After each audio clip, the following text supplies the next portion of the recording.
Hey guys, it's your favorite corrupter of the Athenian youth. And today I'm gonna ask the question.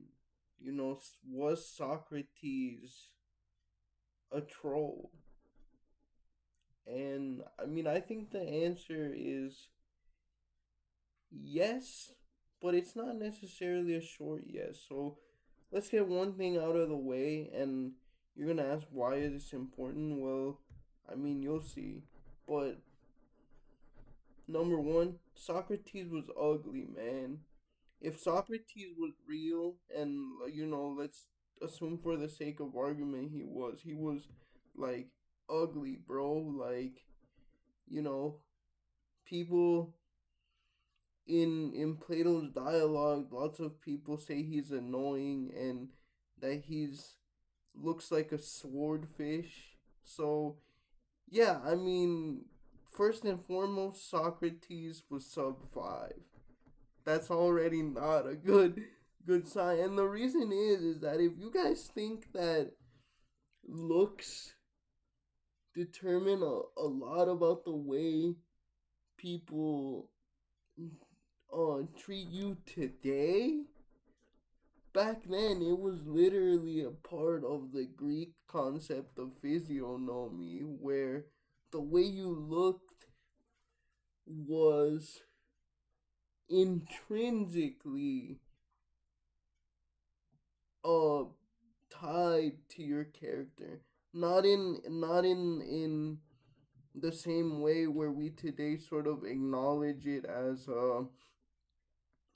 an evolutionary reality, but we sort of, at least, even if it's just paying lip service to the idea that looks shouldn't necessarily be tied so much to character. It literally, that was just part of Greek culture back then. So that's the first thing. Um, but number two, he was annoying as hell, bro. Brothers and sisters. That's the second thing. But but here's the thing. Um, at the end of the day, like Socrates was still just kind of a chill guy, trying to get to the bottom of things, asking people questions, and you know, that made a lot of people uncomfortable, not because of anything that Socrates was doing wrong, but because people usually don't really like to question themselves or to think about why it is they believed the things that they do. And, you know,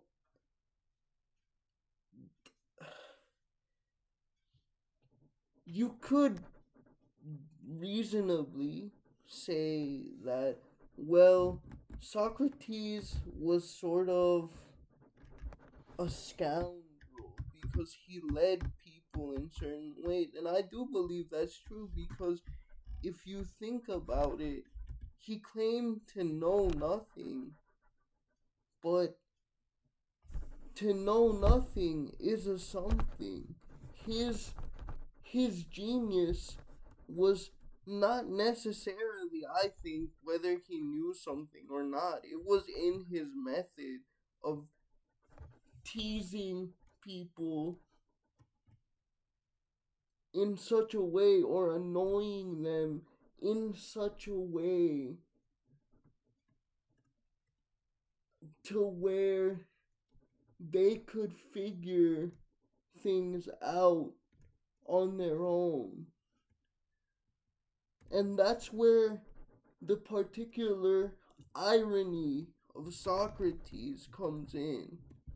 Because, once again, he would have had to have had at least some idea as to where the conversation was going despite feigning ignorance.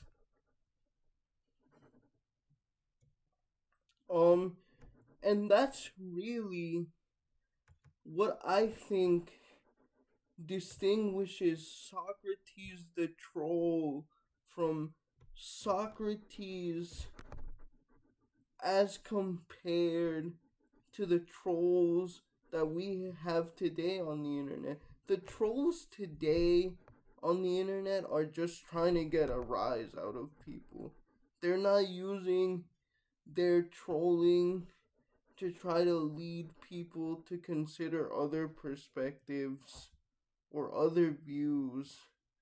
Um, and as far as their irony goes, if they use it, our irony today is mostly a tool to dunk on people we don't agree with.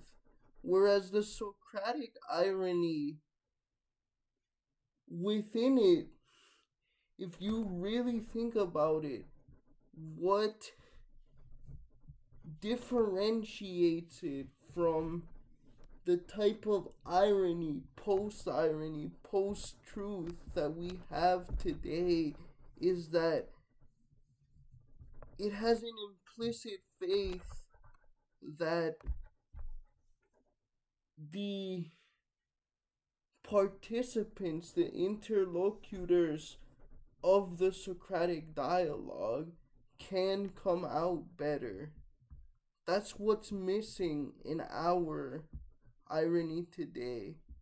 A sincerity that can only be found in Socratic irony. And, I wish we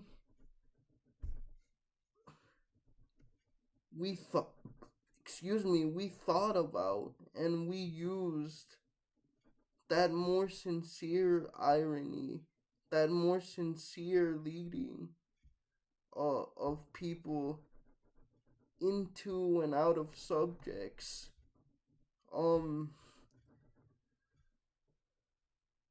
Today, I really do. I think that that's what made Socrates so powerful and yet so dangerous to the Athenian aristocracy, because he challenged their morals and their views that they were the best, and that what determined your value as a person had everything to do with the way you looked and how you were born, which is not true at all. So, yes, Socrates was a troll, but he was a sincere troll. And that's one of the greatest things that anyone can ever be, in my opinion. Alright, bye. See you.